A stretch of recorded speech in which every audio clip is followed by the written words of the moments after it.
வசனத்துலதான் நமக்கு வாழ்வு இருக்கிறது.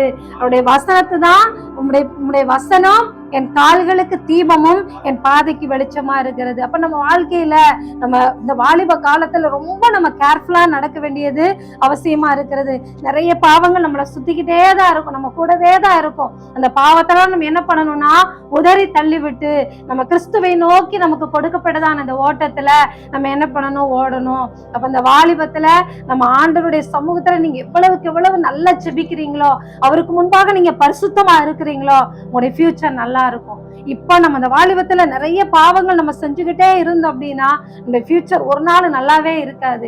ஏன் அப்படின்னா தேவன் நம்மளை பார்த்து கொண்டே இருக்கிறார். நம்ம செய்யக்கூடியதான ஒவ்வொரு பாவத்தையும் அவர் பார்த்து கொண்டே இருக்கிறார். இங்க நம்ம உலகத்துல அப்பா அம்மா பார்க்க மாட்டாங்க, ஆனா தேவன் நம்மளை பார்த்து கொண்டு இருக்கிறார். அதனால கர்த்தருடைய பிள்ளைகளை, கர்த்தருடைய வாலிப பிள்ளைகளை அவருடைய சமூகத்துல, ஆண்டவரே நான் ஒருவேளை நான் இப்ப பாவம் செஞ்சிட்டு இருக்கிறேன், என்னை மன்னிச்சிருங்க ஆண்டவரே, இனிமேல் அந்த பாவத்தை நான் செய்ய மாட்டேன்னு சொல்லி அவருடைய சமூகத்துல அறிக்கையிடுங்க.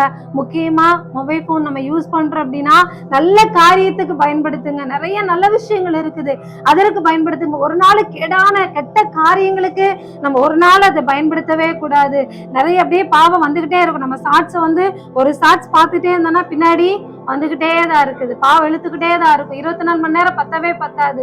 ஆனா நாம என்ன பண்ணணும்னா அவருடைய பிள்ளைகள், ஆண்டோடைய பிள்ளைங்களா இருக்கிறதுனால எல்லா காரியத்திலும் நம்ம நல்லொழுக்கம் உள்ளவர்களா நம்ம என்ன பண்ணணும்னா நடக்கணும். அதுதான் அந்த சங்கீதம் 119 ஃபுல்லாவே அதுதான். ஆண்டவரே நான் உங்க வசனத்தை கை கொள்ளுவேன் ஆண்டவரேன்னு சொல்லிட்டு இங்க நம்ம பார்க்கிறதை போல ஒவ்வொரு நாளும் இந்த வசனத்தை கேட்கிறவங்கள மாத்திரமல்ல அதன்படி நம்ம நடக்கிறவங்களா இருக்கணும்.